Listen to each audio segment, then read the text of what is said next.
The years before World War I were a time of peace and growing prosperity for many Europeans.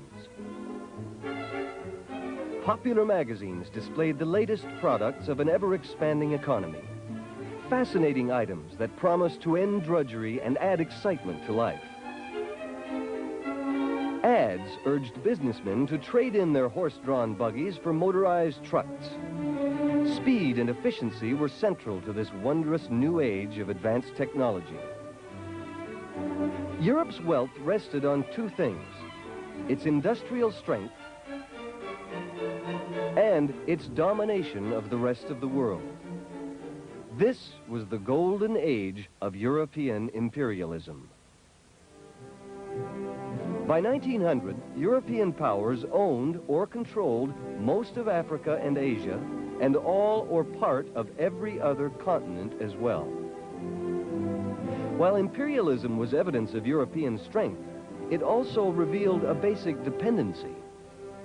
Each country's prosperity hinged on its ability to maintain and expand its colonial empire.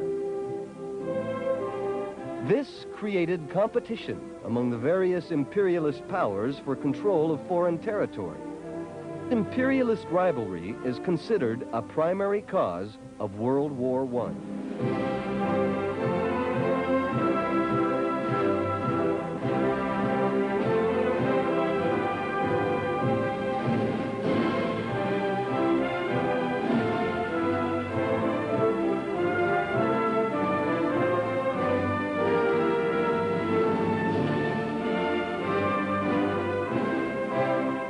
Around 1880, a mad grab for new colonies began among the European powers. Over the next 20 years, they seized vast areas of the globe, as wealth and power came increasingly to depend on colonial possessions. Britain led the way in this new round of colonial conquest, having long since outstripped all competitors in the contest for colonies and for trade routes that had begun 400 years earlier. For most of the 19th century, Britain was also Europe's leading manufacturing country, as the wealth from its empire promoted rapid industrial expansion.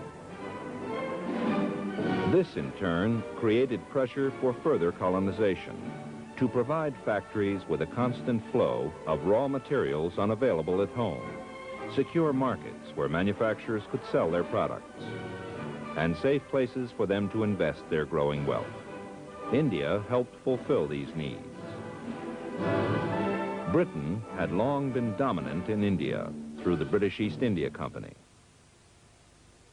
Following a series of uprisings in the 1850s, the British government actually seized control, and the vast subcontinent of ancient civilizations became the centerpiece of the British Empire. In Africa, Britain faced competition from other European powers, whose appetite for colonies expanded as their industries grew. Only 10% colonized in 1880, Africa was 90% under European control by 1900. Britain and France grabbed the largest shares, with the rest left to Spain, Portugal, Belgium, Italy, and Germany. In Asia, China was the biggest remaining prize. Here, the once powerful Manchu dynasty was losing its grip on the world's most populous nation. The imperialist powers struggled among themselves for shares of the lucrative China trade. By 1900, most of Asia was controlled by one European power or another, either through outright colonization or through treaties creating spheres of influence, which granted the holder the right to exclusive economic exploitation. From then on, with Asia and Africa divided among them, any territorial gain on the part of one power could only be made at the expense of another. And Britain was the envy of all the other imperialist powers. A nation of some 40 million inhabitants in 1900, Britain ruled an empire with 10 times that population, covering territory almost 100 times as great as Britain itself. With colonies stretching over huge areas of every continent, the British could rightfully boast that the sun never sets on the British Empire. Middle-class British families could relax over their afternoon tea, secure in the knowledge that Britain's huge empire, its well-developed industry, and its all-powerful navy guaranteed their safety and comfort. The history of tea illustrates many aspects of imperialism. A favorite drink in the Orient for centuries, tea was introduced in Europe around 1600 by Dutch and British traders. These were the early days of imperialism, when in some parts of the world, European countries sought to monopolize trade rather than establish colonies. As trade expanded, tea continued to grow in popularity, although even in the 18th century, it was a luxury. The palatial offices of the British East India Company in London reflected the wealth derived from this trade. The company was powerful enough to pressure the British Parliament to pass a series of measures in 1773, assuring its monopoly of the tea trade. This monopoly had repercussions in the empire. It caused anger in the American colonies and encouraged their rebellion against the British Crown. The 13 colonies, however, were of far less concern to the British than their holdings in India. And tea figured prominently in India's importance.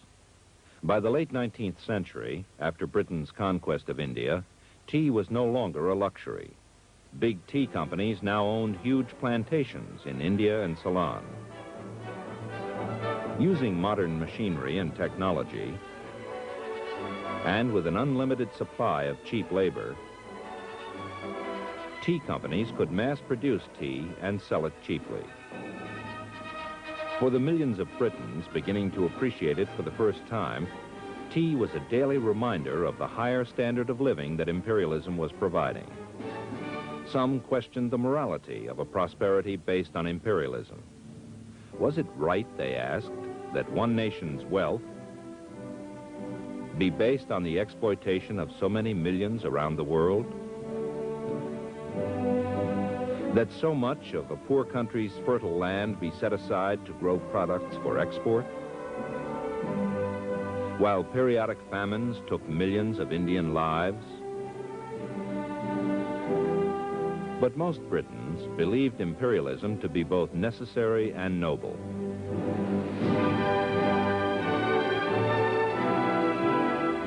Like other imperialists, they believed their culture to be superior to that of their subject peoples. To them, colonial rule was bringing the blessings of civilization to the backward peoples of the world. Medicine, transportation, administration,